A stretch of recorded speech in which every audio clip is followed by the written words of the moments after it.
Hey, everybody, it is time. Yes, it is. It is time. We welcome you into Three Guys Before the Game, episode number 118. And our special guest, former Mountaineer basketball player, Teyvon Myers, a.k.a. Tay Dollar, formerly Agent Zero. More names than anybody. Well, the guy deserves a lot of names. With the Senator, Brad Howe, and our special guest, Teyvon Myers, we welcome you in. This edition of Three Guys Before the Game is being brought to us by Wheeling Island Hotel, Casino, and Racetrack, where Mini Kiss performs on stage. On Friday night, June the 14th, it's the hottest, littlest band in the world, and tickets are now available for just $15 through the Wheeling Island gift shop or by visiting Ticketmaster. Mini Kiss, the hottest, littlest band in the world. Friday night, June 14, Wheeling Island Hotel, Casino, and Racetrack. Check it out. Alrighty, here we go. At long last. This is a guy we've had on our list. Teyvon Myers arrived in Morgantown in the summer of 2015, so we're 4 years in to the Teyvon Myers West Virginia thing. He stands 6'2" tall. He weighs nearly 200 pounds. That's a story in itself. At West Virginia, he ended his career playing in 66 games, played in 2016 and 2017, and today plays professionally overseas. Interesting story, to say the least. At one span, he attended 6 different schools in the course of 7 years. Native of New York State, Brooklyn, then eventually moved to California, switched coasts, hit a stop in North Dakota. A guy named Bob Huggins met up with him there and said, "You want to come down here and play?" He did. As he came down, he was the #1 scorer in all of junior college basketball in his final year as a JUCO. And then came to West Virginia, and the points were not as plentiful. But he figured out a way, and today he's earning a living playing ball. An honor to have you here. We're delighted to have you here, and I'll tell you why, man, because you're respecting this visit because your other buddies who have appeared and sat in that chair, they come in, just looking like they're going to an intramural game. You came in. Look, Senator, would you take a look? Looks great. He's dressed up, nice dressed t-shirt. up nice, got a good, nice slack. Doesn't even have pants on. He's got slacks. almost trousers. You look good. Don't forget the cologne. Don't forget the cologne. That's the next edition. Has anybody that we've had on, we've had a bunch of people and a bunch of great ones, has anybody been better suited for this format and this podcast than this dude? This is it. Right? This is it. This could be a monster episode here. Might be 2 parts. Probably should be 2 parts. Might be 2 parts, depending on how far you let us dig down deep into your life. You're gonna put up mirrors. You're gonna play block and chase, or are you gonna let it out a little bit? Everybody that knows me know that I'm a straight up guy. So let's let it all out there. so here we go. Well, this past weekend, the Bob Huggins Fantasy Camp took place, and we did a question and answer panel, and we had 7 former players. 6 of those had played at West Virginia. 1 played for Bob Huggins at Cincinnati, Steve Logan, who turned out to be a pretty good player, All-American and the whole deal. And so we had this Q&A, and we did a couple of different questions, and Teyvon was among that group. And when I started to think there while he was answering this question, I said, we've got to get Teyvon into the show here. And so we want to kind of jump in. So what interests me is that everyone has a different story.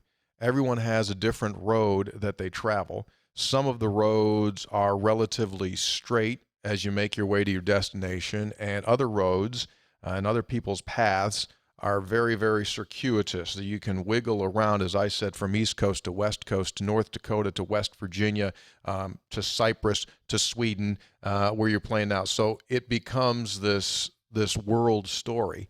And want to kind of pick around there and walk us through. Someone says 6 schools in 7 years. What in the world is going on? How does that work? But I would submit that your story is not tremendously different than a lot of other players. The days of one high school and one college probably now are the exception rather than the rule. So we'll get into that, and we want to get into the fact that, as I said, you came in as the leading scorer in all of the nation in junior college, and you get here and you get lined up behind guys like Javon Carter, Daxter Miles, Tariq Phillip, who you know extremely well. And the easy thing would have been to say, I'm out, I bag it, and this ain't going to work for me. But you found a way to make it work and to get through it and persevere, and now it's working for you. Yeah. I understood that in order to be a part of the team, the way I want to be a part of the team is I had to bring something to the table another way.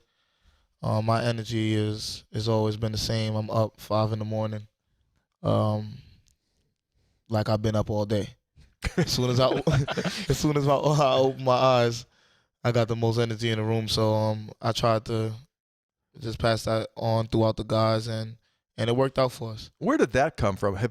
So when you're a little kid, when you're kindergarten, when you're first grade, second grade, third grade, did you always get up early? Did you always have energy? Would they prescribe medicine for you nowadays? Maybe that they didn't, like, they used to say, he's very energetic, and now they go like, get the kid some Adderall, man, like real quick. It's crazy because my mom did think something was wrong with me.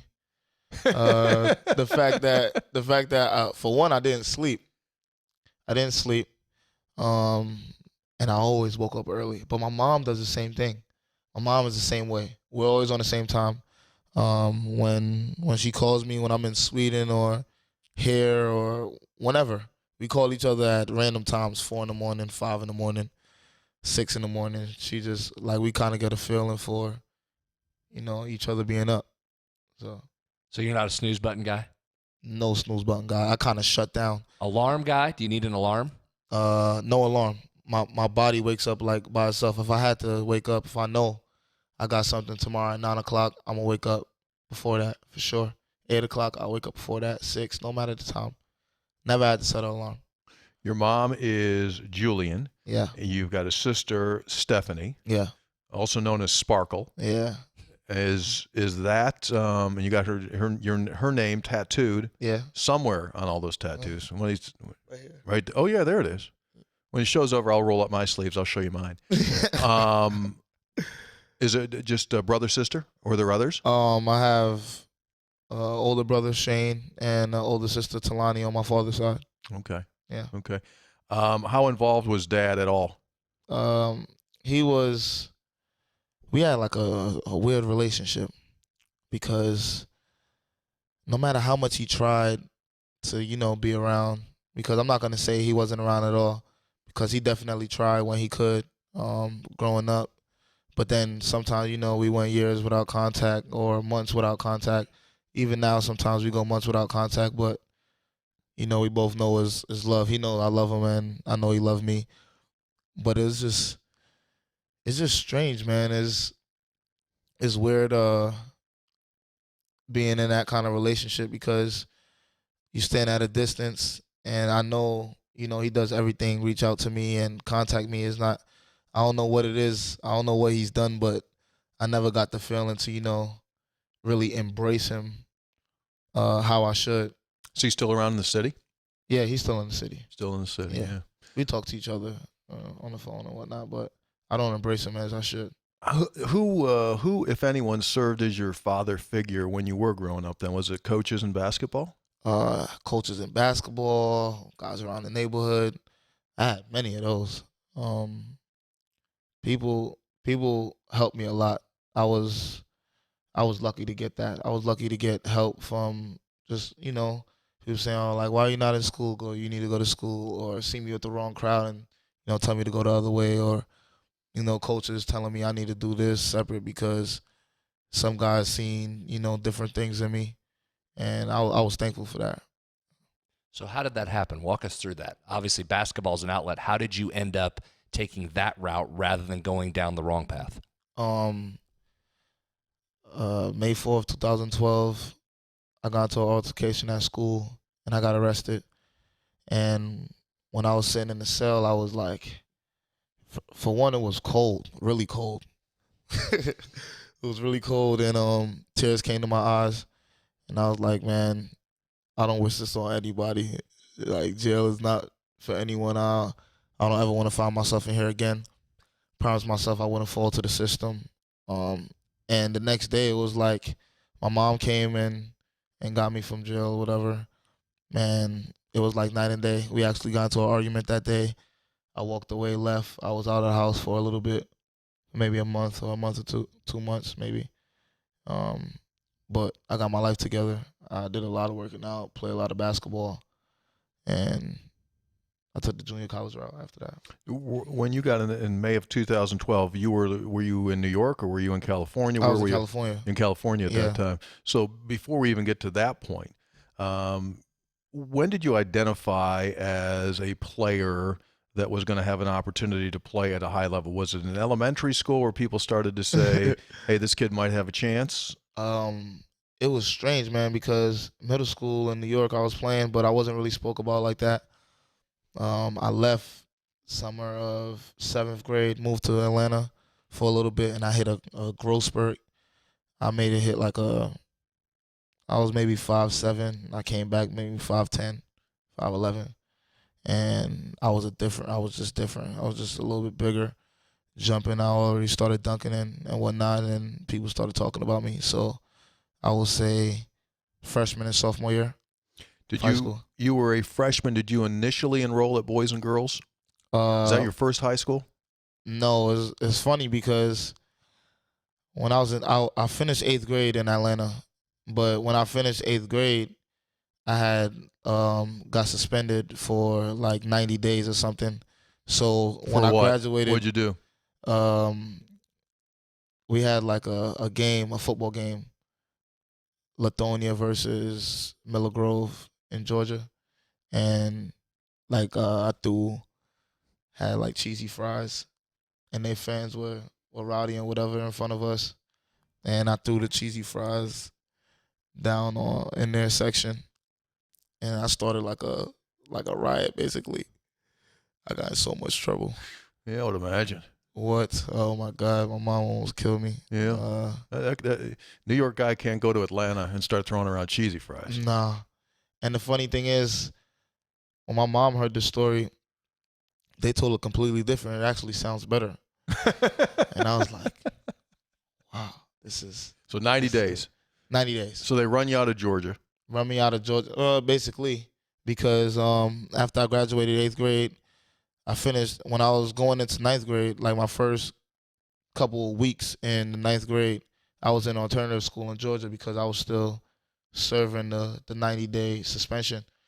But then my mom said if I transferred, moved back to New York, then I wouldn't have to stay in alternative school anymore because I wanted to play basketball. So then that's when I moved back.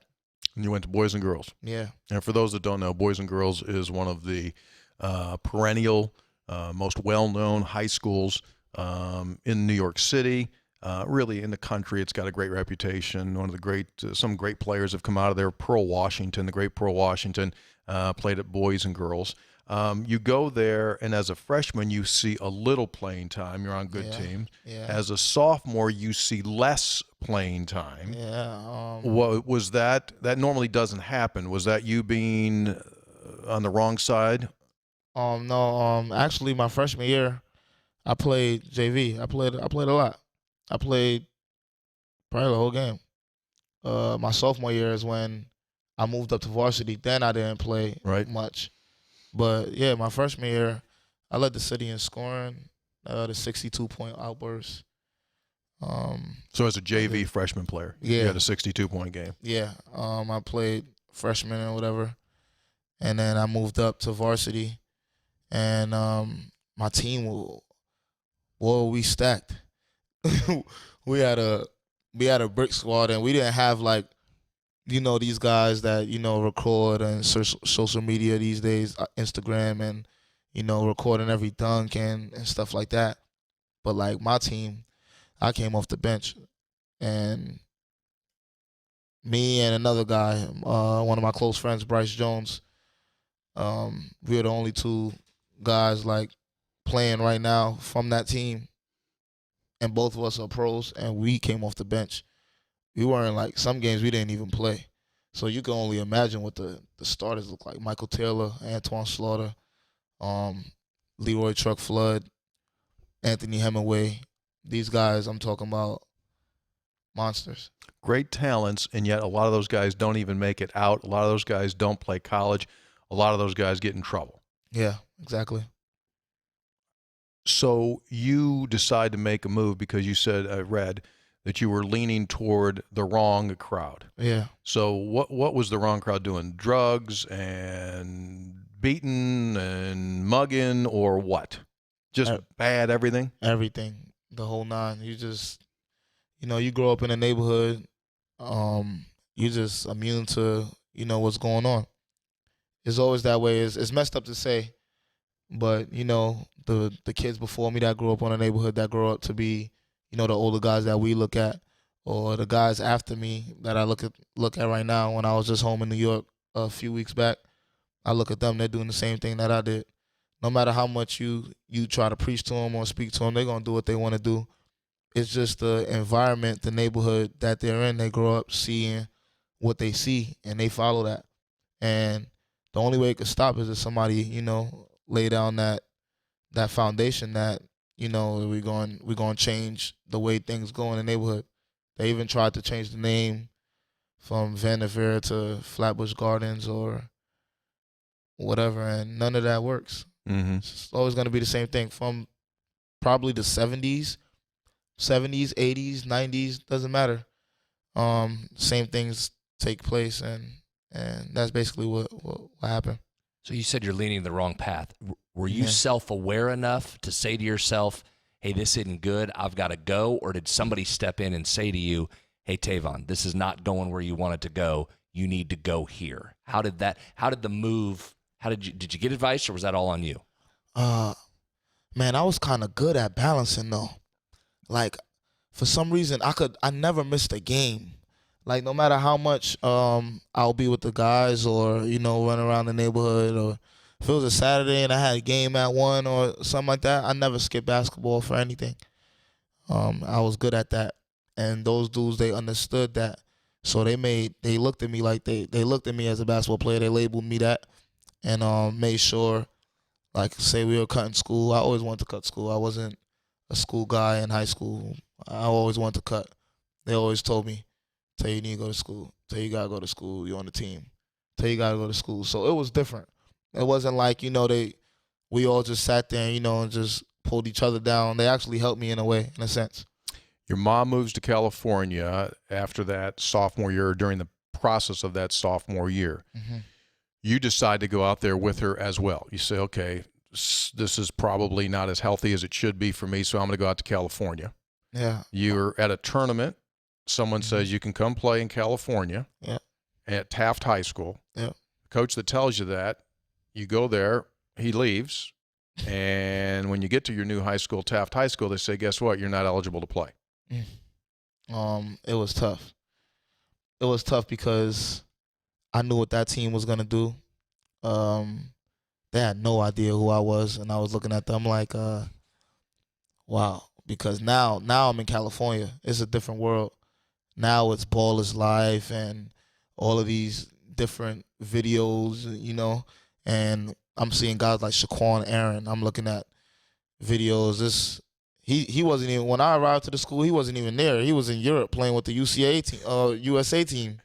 So I'm like, man, Anthony January, he's like top 20 in the country. I never, like, New York doesn't get that kind of exposure in a sense. Well, now they do, but at the time it was kind of, unless you stood out like Lance Stevenson, then it's different. Yeah. But yeah.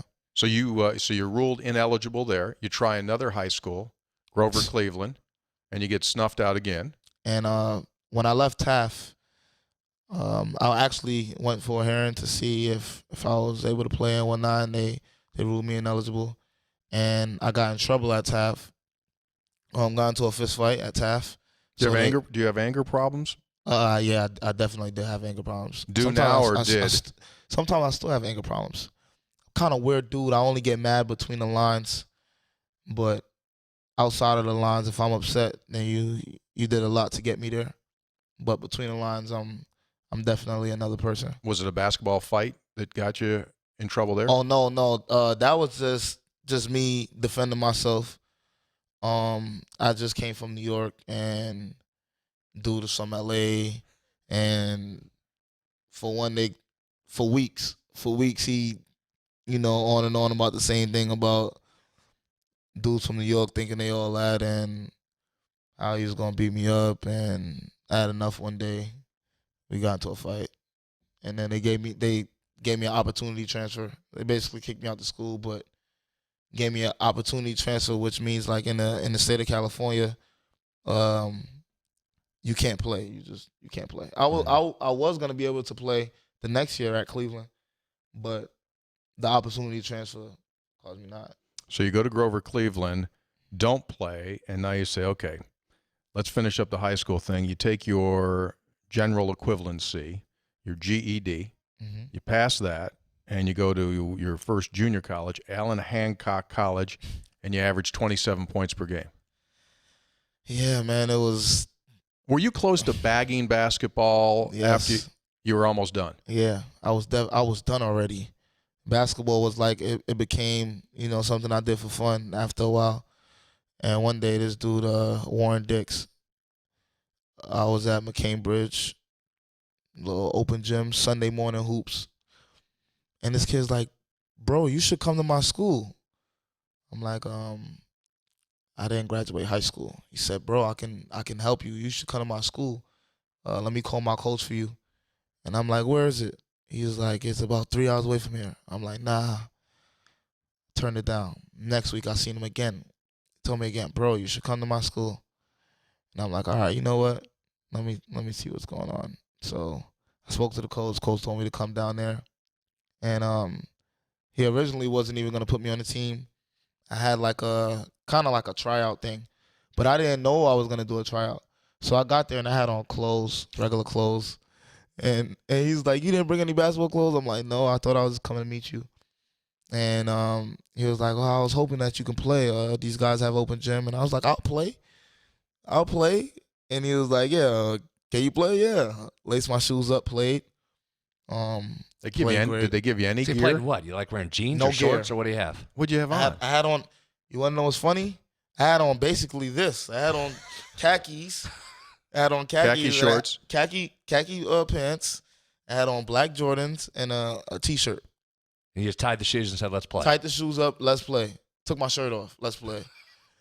You were ripping that 156-pound body right there. Oh my God. Did you feel it? Did you tear it up? Oh my. Went crazy. You averaged 27 points per game. You were there for one season. Yeah. Call comes. Why do you leave there? Why do you go to North Dakota where you played at Williston State College?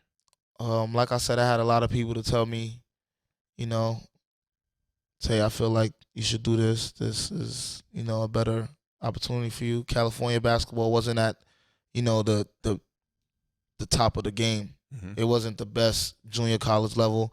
I wanted to go play national junior college basketball, so I went over to Williston State. I could have went to Chipola or Central Florida, one of those schools, or State Fair as well, but I wanted to play against those guys, so I went to Williston. So the little kid from Brooklyn goes to North Dakota. Hold on one second. Before we get there, who's around you? Who's telling you that? I mean, who's helping tell you or help you or guide you to what the next step is? For one, I have my uncle. He's really close to me, my Uncle Shane. We speak on almost every decision. Mom's side or dad's side? Mom's side. Mm-hmm. Almost every decision. He's always there every step of the way. And, I'm grateful to. So he's giving you advice. All right. So at that point, are you thinking next step is I'm going to be Division I at some point? Are you thinking you're going to be a pro? What's the end goal? Or are you just thinking, I want to keep playing somewhere? The funny thing is, at the time, I played basketball because I figured like I was making my mom happy. I wasn't, because I used to wake up in the morning and go out and look at my mom's face, and she see me. I'm not in school. I'm not doing anything. I'm just there, and that always took a toll on me. I felt some kind of way about that. So when I was at Hancock, you could see her disappointment. Yeah, I could see. Yeah, absolutely. So when I was at Hancock, the fact that I got to play and I got to play in front of them, man, that was big time. And I performed as well, so that was big time. That's all I was playing for, to make my family proud. So playing professionally wasn't even banging around in your head anywhere at that point. Not at the time, because I figured I was so set back that my opportunity was kind of gone. Mm-hmm. So you make the move and you go to Williston State College in North Dakota. Mm-hmm. So obviously it's new. It's a whole new culture. It's a whole new environment. It Yeah. seems as though you take it pretty well. You jump in there and you end up leading the nation in scoring at the junior college level. You had a high game of 55. You averaged a little bit over 25 points per game. So now that whole mindset has had to shift. You got to be feeling great. You got to be feeling okay. Confidence way up. Yeah, Right? Here come the Power Fives. When's Coach Roy calling me? When's Coach Self calling me? When's Izzo calling me? When's Hugs calling me? Did you feel that? Is that what you thought was going to happen? No. Really? It's crazy because I was playing and I'm like, man, I know nobody's watching this. I'm in North Dakota. So it took me a while to get that, that exposure. It wasn't until I went to Arizona Mesa tournament I got that exposure. And I actually spoke to Rick Pitino on the phone. I couldn't believe it. And I spoke to Hugs, and I couldn't believe that. Hugs came out to North Dakota, couldn't believe that. I remember when he went there. I do. I remember when he went there. He said, man, I was just in North Dakota. Oh, is it cold? Well, yeah. What? So what were you thinking when you got to North Dakota? That's a heck of a lifestyle change from Brooklyn to California to now you're sitting in North Dakota. I felt like it was a decision that I had to make. I knew if I took myself out of a city, put myself somewhere where I could just focus on me, focus on basketball, becoming a man, and responsibility. I went to North Dakota and ran into Coach Corey Farringer, and man, this guy, one of my biggest mentors in my life, one of the best coaches I ever had. He guided me in another way. He was different. He took responsibility to another level. He took my game to another level, and everything worked out fine, I guess. Yeah. So he made you, I assume he made you accountable. Yeah. He didn't take any of your side angles. No. And so he made you a better player, made you a better person, made you recruitable. Mm-hmm. And then the word goes out. Larry Harrison, WVU's associate head coach, gets a phone call from another coach and said, hey, there's this kid that can score it. And West Virginia begins the recruiting process. Now, you knew of West Virginia, right? Because Tariq Phillip, who you grew up with in the city in Brooklyn, was already at West Virginia or was going to West Virginia at that time? He was already here at the time. Mm-hmm. Tariq, it's funny because before I had any school, I'm talking no schools, zero schools, Tariq called me and says, Teyvon, I need you to get West Virginia to recruit you. You get them to That might be Teyvon, or that might be Tariq calling right now. It's Tariq. Is it really? It is Tariq. Hey, is that Is he FaceTime you? Is he FaceTiming? Yeah, FaceTime me. Fire it up. Answer Fire it. it up. Oh, Yeah. he He left, huh? Yeah. Yeah, don't do it. Dude, you just mentioned his name on air and he calls you. That's crazy, right? Yeah, that is pretty wild. That's my guy, man. That's my guy for life. So He tells me, hey, Tay, gotta get West Virginia to recruit you. You get them to recruit you. You come on a visit, bro. I'm telling you, change your life. Change your life. I'm like, yeah, bro. Come on, West Virginia. I'll try my best, but Now, what were you worried that you weren't good enough?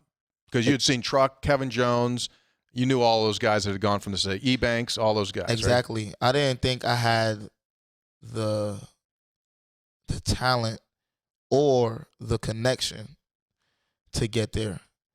But mid-season, I hit a different kind of hunger. I don't know how to explain it, but I was playing against high-level guys, and I held my own against everybody. So then my swagger got different, Mm-hmm. and that carried me far because, man, I was taking some shots that, hugs. I might sit for the whole season. few feet over midcourt, you were launching it. Launching anything. And Coach Corey, he was different, man. He used to tell me, he used to say, Teyvon, I feel like I got the best player on the court. So I know we're gonna win this game. Even we played Midland and they were like number 2 in the country. Right. We stood no chance. And Coach Corey gave me, the speech before the game, Grammy style. He could have won an award. Actually shed tears with him, cried with him. And we went out there in the game and my mom came and I destroyed him. He had the ultimate green light. Green light. Ultimate green, but it was a different kind of green. It was, some guys like Buddy Hield at Oklahoma, he had a green light. And say Frank Mason at Kansas, that's a green light. But Jimmer Fredette at BYU, that's a neon, right? So Neon green. I was neon out there. You had the Jimmer neon green. I had the Jimmer neon green, but see, Jimmer was different. Jimmer was nice. He was too nice. He was passing. I had sometimes I wasn't even passing. My teammates used to say, "Tay, come on." All right. So stop right there. So you got a neon green light. You're shooting from wherever, whenever you want. Yeah. All right. Larry Harrison comes out to talk to you. What possibly is the pitch? Because you had to watch enough Tariq, enough West Virginia to know there isn't anybody in Hug system that's going to come in with a neon green light. So what's the pitch to the nation's leading scorer, a guy that just wants to chuck it? What possibly did they say? How did they pitch to get you here? He told me I was going to work for everything I deserve. He didn't say like what the other coaches were saying, how they'll give me this, give me that. He said, Teyvon, you come in the program, you're going to work, but I'm not going to tell you you're going to start. You're going to come in, you're going to work for your starting spot. If you start, you start, but you're going to work for everything you get. And, you're going to earn everything you deserve. And that stuck with me, man. I'm from a different grit. You can't give me nothing. You give it to me, I don't even want it. Why did you just give me that? It don't last that long. I don't want anything. You just give. I could leave the studio right now, walk outside. Someone could drop Beyonce off. Here, Tay, here's Beyonce, bro. You can have her. Now I don't want that. You're out. Why is that so easy? And yet, you say that. But when you got here, you were stubborn. You tried to lock up with Huggins and tried to out-stubborn him. And that did not work. And well, how big? What are you thinking? Here's this Hugs. You know who he is. Tariq told you who he is. He told you how it's going to be. Nothing is easy, and you're going to come in there and try to play him? And you watched how he coached. Classic. Right? You saw it. That's you a classic New York City move. I watched YouTube videos of how he coached, and I still did it.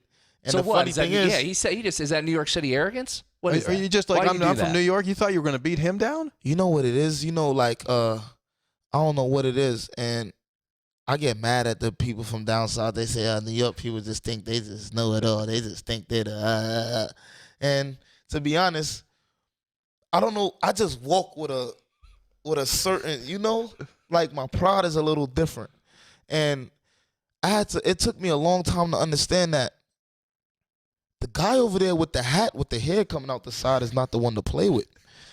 You're losing. You used to win. You won if you lost. Now I'm losing every time.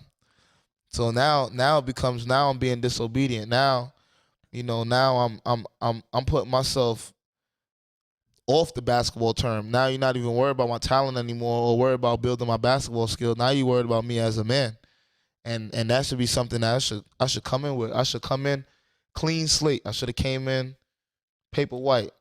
Cool, now you start, making the blueprint and building the player you want.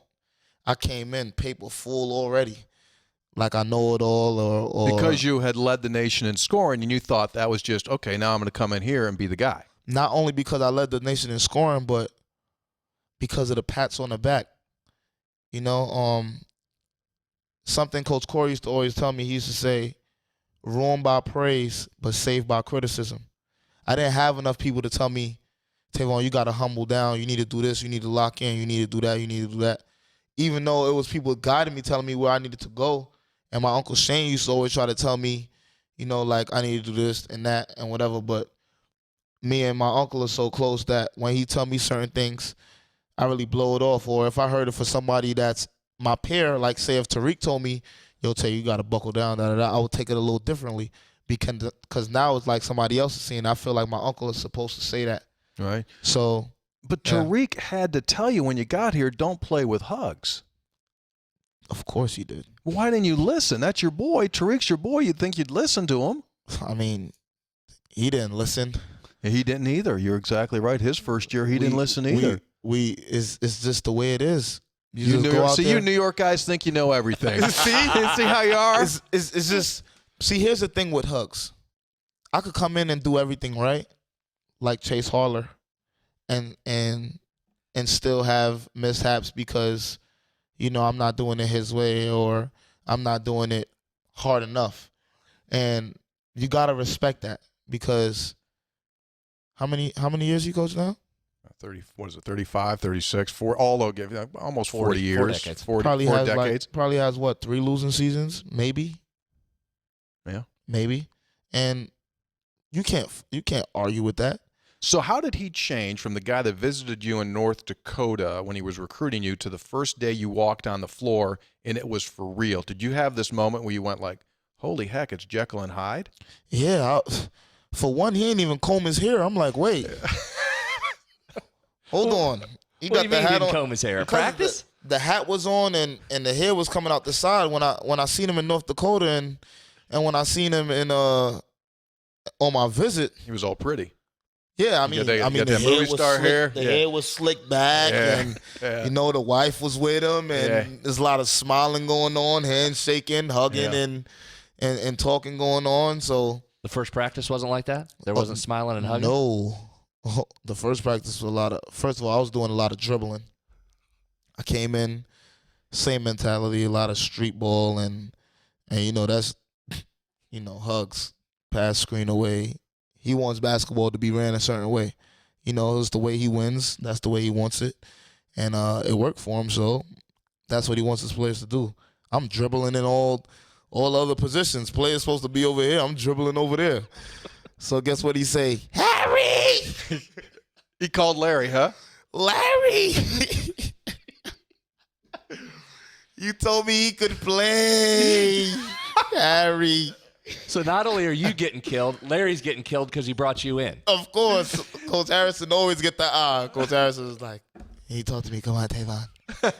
Come on, you can't tell me this up here no more. You gotta talk to Hugs. Gotta talk to Hugs. I'm trying to help you out here. You're killing yourself, man. He used to tell me all the time, man. And man, those coaches, they all compliment each other. Coach Avanhart, Coach Harrison, Coach Emar, and Coach Huggins. It's a big-time coaching staff, and I don't think people understand how special that unit is. Yeah. So you get to the point where Hugs has had enough of you. Yeah. I mean, he said, like, okay, fine. You're not going to listen. You're going away. How did he tell you just move away? You're not doing anything with us until you get your head right. What was that like? Was it in his office? So what had happened was everything with me that was going on was off-court stuff, and he was getting tired of it. He was getting tired. What's off-court stuff? Like What are you doing? Not going to class, being late to study hall, being stupid. Yeah, just little dumb things, and he got tired of it. So one day he called me to the office. He said, so here's the thing. I don't want to see you around the facility or the Coliseum shooting in any gym. You're going to come, you're going to lift, you're going to go to class for the next 3 days. And he did that twice. He did that, yeah. I took a 3-day break twice. After the second time when I came back, I was kind of happy because they did something that I did not want to do. But after the second time when I came back, I was more locked in. Probably didn't get in trouble for about I was good for like 3 weeks. 4 weeks, I was good. A month. You got back on the good side. I was back on the good side. And then I did something with, I think it was Andy. Andy Kettler, Yeah. strength coach. Yeah, strength coach. It was about, oh yeah, that's what it was. I lied about being in class. I asked for a picture and then sent it to Steph. Lied about being Steph White is the academic advisor. Yeah, and You tried to pretend you were in class when you weren't. I tried to pretend like By I was in taking a class. picture. By taking a picture. Nice move. Exactly. And boy, when Andy got a hold of me, I was out there flipping the tire for, I think it was 4 hours or something like that, and I quit. Like I gave up. I walked off, and he told Hugs. So you were at the point where it could have ended right then. Yeah. Were you thinking of that? Were you thinking, I bet, I'm going to get I wanted run? to Or what quit were you- every day. Every day I wanted to quit every day. You cannot be a regular basketball player and come to West Virginia and play basketball. You got to have something else. You got to want it. They can't beg you for it. You got to come in here. You got to be ready to conquer anything. You can't have any soft spots. You have any soft spots, you're going to get steamrolled, and it's not the place for that. So if they're trying to pull it out of you all the time, you're not going to be successful here. Exactly. If they got to try to find that in you, see, that's the thing. My first year, I came later than everyone as well. I was late. I was last. You missed the Bahamas trip. Yeah, I missed everything. Yeah, I was last. I got here late in the summer. So for me, I was already behind. So for me to be doing the things I was doing, it was like, dude, you're behind. Like, you're supposed to be, trying to catch up. And I never got to that. So that's what hurt me. How big of a role did Andy Kettler have in your development and your fact that you're still here? Man, everything. Andy Kettler, James Long. Those guys right there, I don't know what I'll do without them. And me and Andy spoke every day, every morning. Andy put me and James in the morning group because we used to put him in a good mood. Me and James, we used to call each other the dream team. 1-2 punch in the weight room. We go in there and destroy it. Andy, show me the workout. I'm here. I'm here for it. You weighed 156 pounds when you got here. Yeah.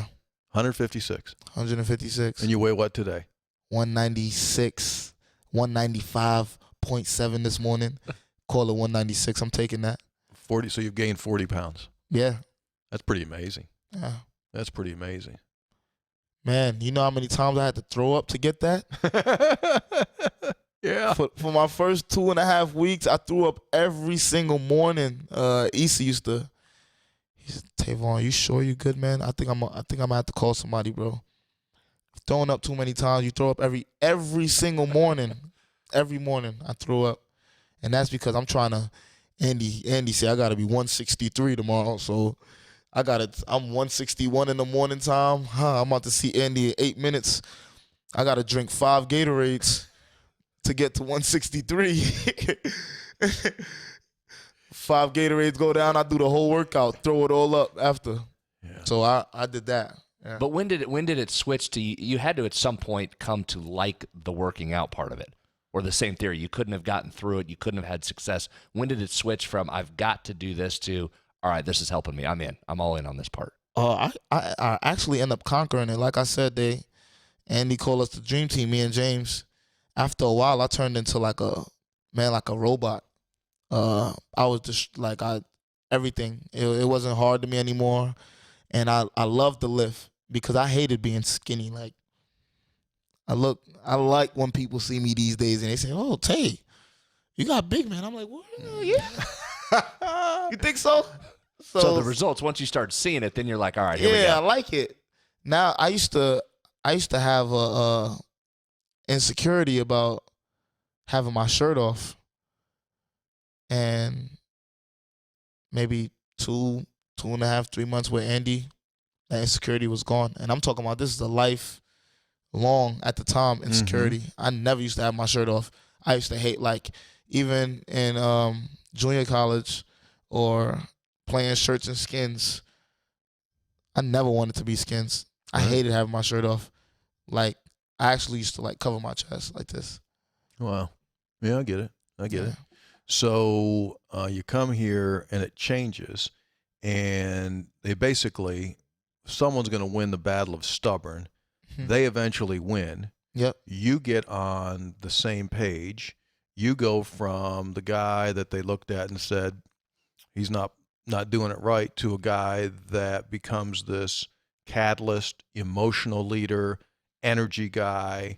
And then in your second year, you take your scoring up, your shooting percentage goes up in both from the field and from three, and you become a contributing player on this Mountaineer basketball team. Like I said, I don't care who you are. Like, I tell people this all the time. You could be who's a big Zion Williamson. He could have came here and he would have had a tough time with hugs for his first year. That's just the way it is.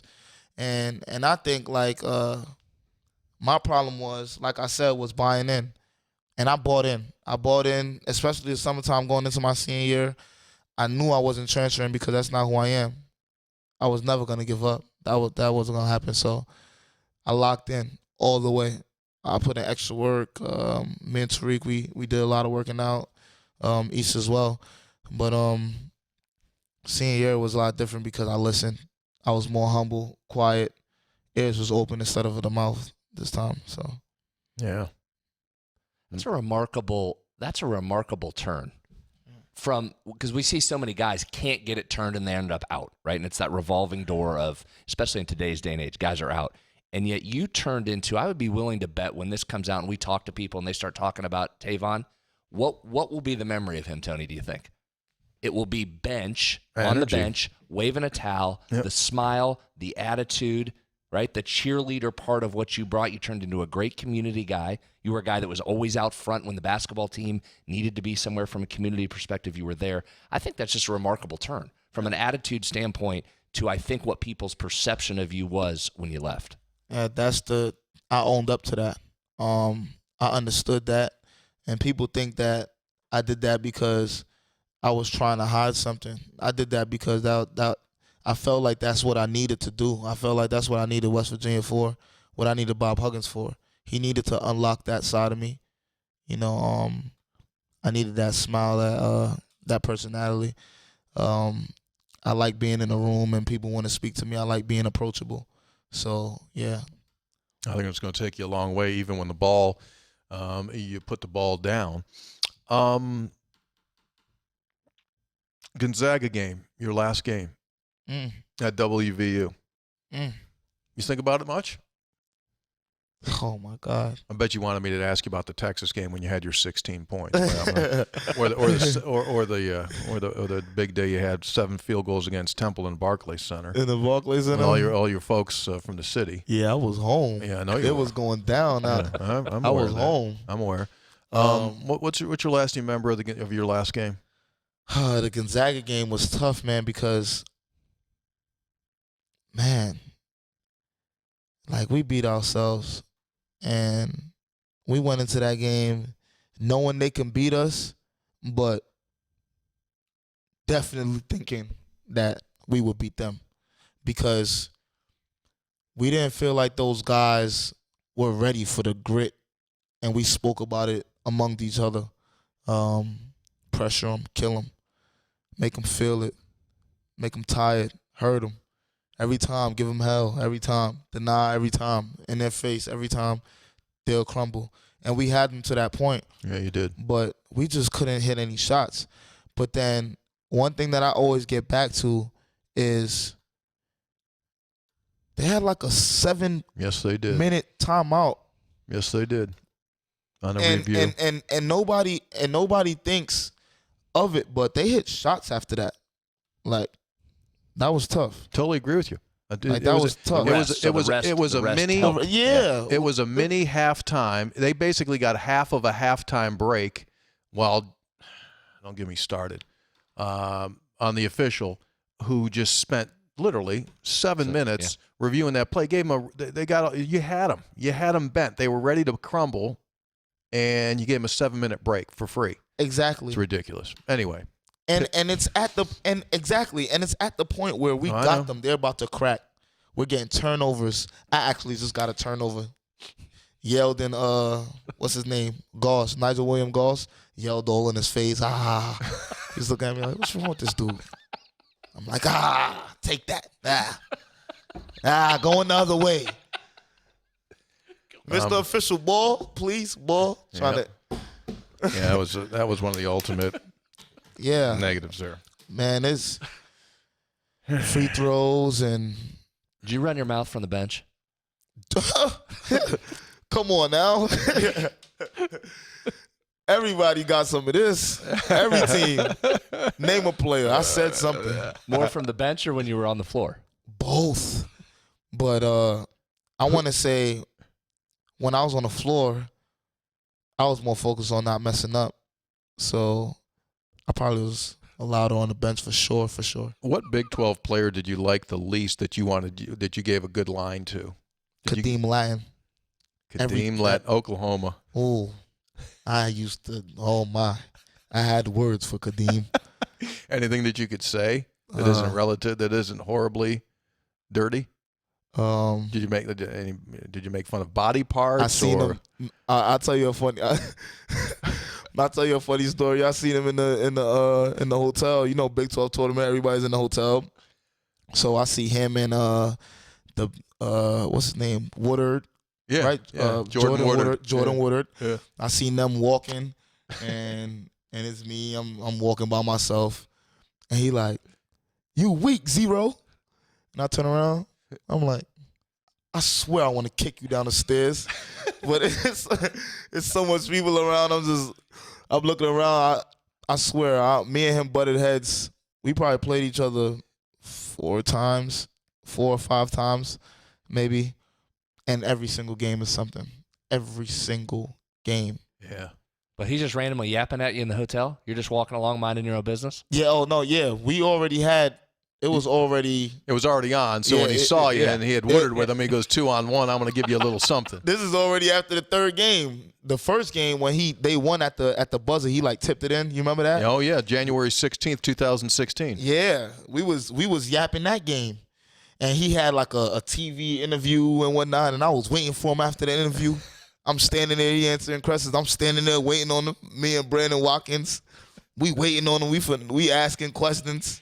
He get done asking. I'm like, what's all that you was talking on the court? Because I'm going to see you again. You're going to have to come to Morgantown. And they beat us at home. Yeah. Yeah, we got him in the Big 12 tournament there when Hield shot, right? Hield. You remember that? Hield. Sit down. Sit down. I think I was one of the first ones to notice that it didn't count. Did you? Were you screaming? Because I turned around to Coach Emo after he made the shot. I said, Coach. He said, reps, Teyvon. I was like, reps? You think he just go to the gym and shoot full court heaves and he So I'm looking up at the replay and I'm like, wait, hold on. I don't know. Because Jay Sean kind of like he went in front of him, so it wasn't like a clean. He had to like hitch it. So I was like, I don't know. Hold on. But then I'm looking at him too because, you know, he up under my skin because he in the crowd pointing and he was up on the table, right? He was jumped up on the table. Yeah, he's in the crowd with the Boomer Sooner gang and whatnot. And I noticed it didn't count. So Isaiah Cousins, I know Isaiah Cousins as well. He's from New York. Yeah. I'm like, that don't count. I'm like, it don't count. It don't count. So he looking up and he looked down like. He looked down, hold his face. I'm like, yeah, it don't count. I tell Coach it don't count. Look. They review it. This is before they made the announcement. Before they made the announcement. So where was Cousins? You're on the bench area. Where was Cousins? Cousins was on sitting the floor? He was sitting on the table. I'm by the bench area. Yeah. He's sitting on the table. So you like walked down to run your mouth. So I walked down. I was like, it don't count. And he look up and he watched the replay one more time and he go like this. He knew. And I turn around. I tell Coach, I'm like, Coach, it don't count. It don't count. We look up, we start celebrating, and then they called it. Well, what a game. One of the all-time classics. JC was like, thank you, Grandma. Yeah. That was great. Yeah, that was a big time game right there. So that's your last WVU game. You've gone on to play professionally. Where has pro ball taken you so far? Now, your first place was Cyprus, is that correct? Yeah.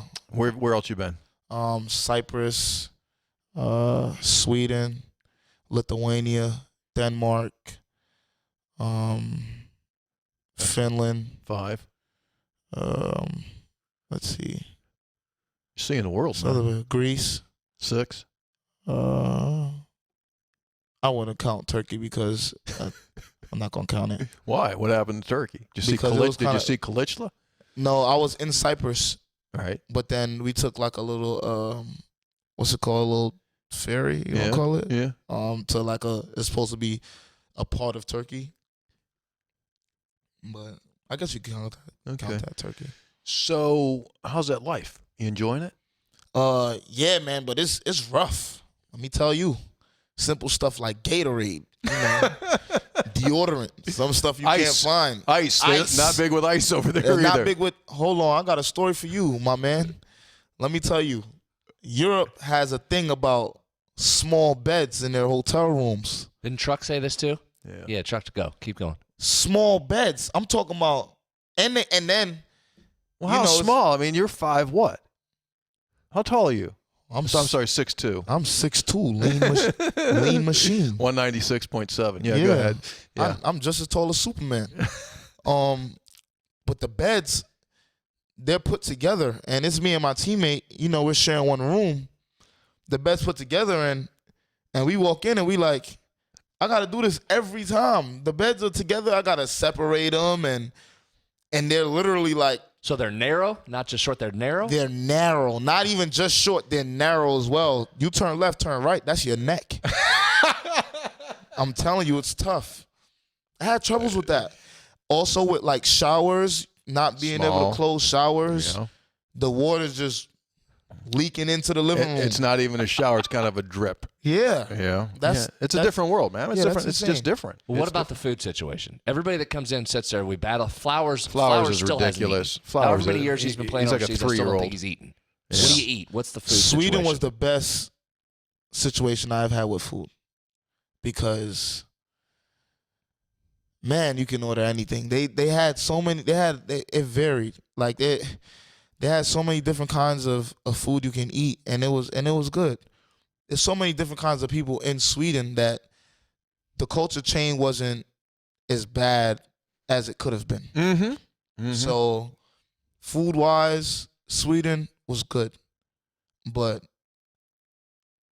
I'll tell you one bad place, Lithuania. I ordered, and you're going to laugh. Nah. So I ordered chicken and fries because I'm like, you know. How can you screw that up? Yeah. Can't screw that up. Chicken and fries, that's what I want. And I wish I still had that phone. I'll show you the video.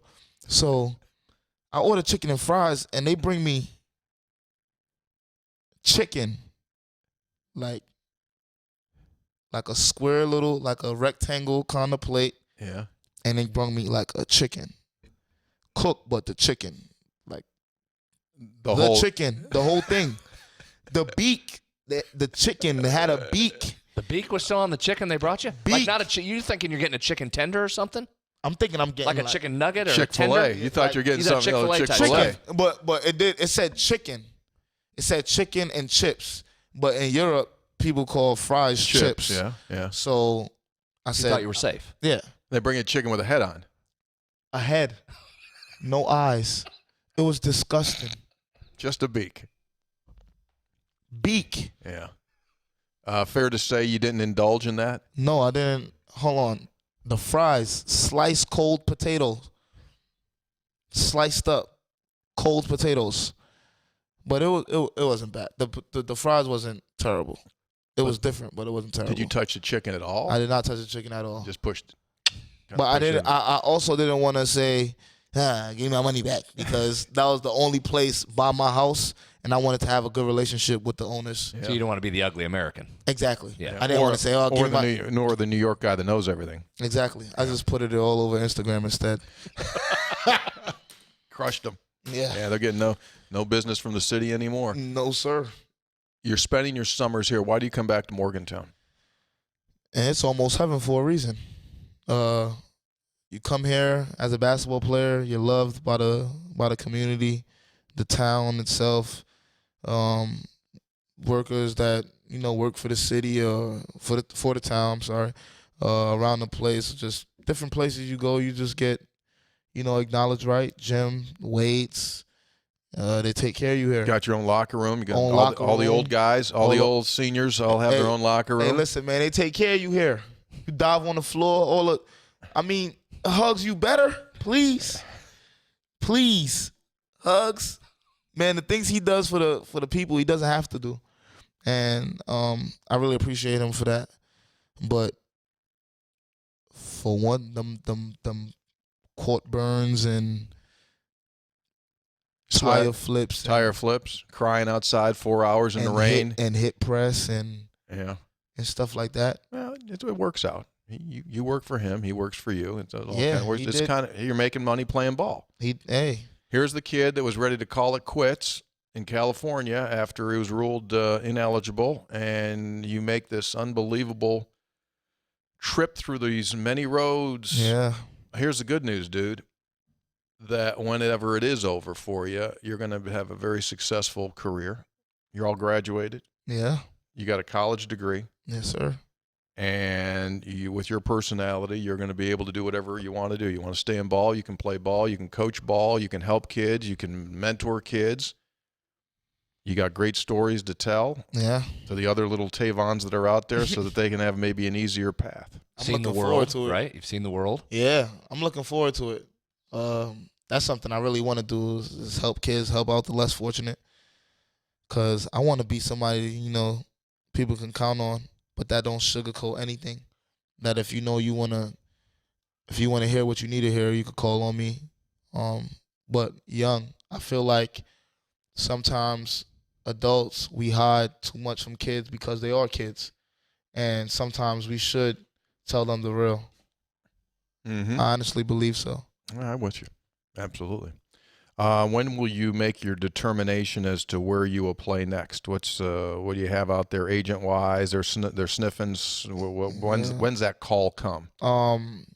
It's a lot going on. I get calls every day from different teams and whatnot. My agent is on top of it, but I think around July, August, you should be hearing where I'm starting to aim towards, whether it's to G League or going back across. You thinking about G League? Yeah. Why? I'm thinking about G League because I'm still young right now, and man, I want to go to the NBA, even if it takes my last breath. Everybody wants to go to the NBA. You play basketball, you want to go to the NBA. Mm-hmm. Yeah. Do you think the path is more open if you G League at first rather than overseas to the NBA? Exactly. Yeah. Tariq just did it. So how about him? And that's my bygone. I know. And I seen, man, I'm telling you, he deserves it. He deserves it. I seen what it took for him to do it, and he deserves every bit of that. But not because of Tariq or JC or Dax. I want to do that because I feel like it's something I got to do it. I won't feel right if I don't try my shot. Mm-hmm. Absolutely. Did you have fun with us? Oh, did I? Did you enjoy this? Yeah, I hope you guys have me back. Oh yeah, absolutely. Open invitation. I mean, you have an open invitation. We this was as good as I hoped it would be. So it's good. So you going back over the building today? A little more, get some shots up. I got in there at 6:30 this morning. I was in there. Did you? Yeah. Early bird get the worm. You gotta want it. Yes, they do. You're absolutely right. Thanks so much, man. Really appreciate it. We have a very highfalutin band that we have here on call. Oh, there it is. Huh? You like that music, don't you? Yeah, turn it up. I'll get you a track. Please. 3 guys before the game. Hope you enjoyed it. Episode number 118. If you're listening in on your podcast platform, give us a review, subscribe. Today's program brought to us by Wheeling Island Hotel, Casino, and Racetrack, where coming up on Friday, June 14th, Mini Kiss, the hottest, littlest band in the world, will perform in the showroom. Tickets, $15. Wheeling Island Gift Shop or through Ticketmaster. It's a night that you will not forget. Thanks so much for being with us. For the Senator, Brad Howe, our special guest, Teyvon Myers, I'm Tony Caridi. We'll talk to you again on 3 Guys Before the Game. Take care, everybody.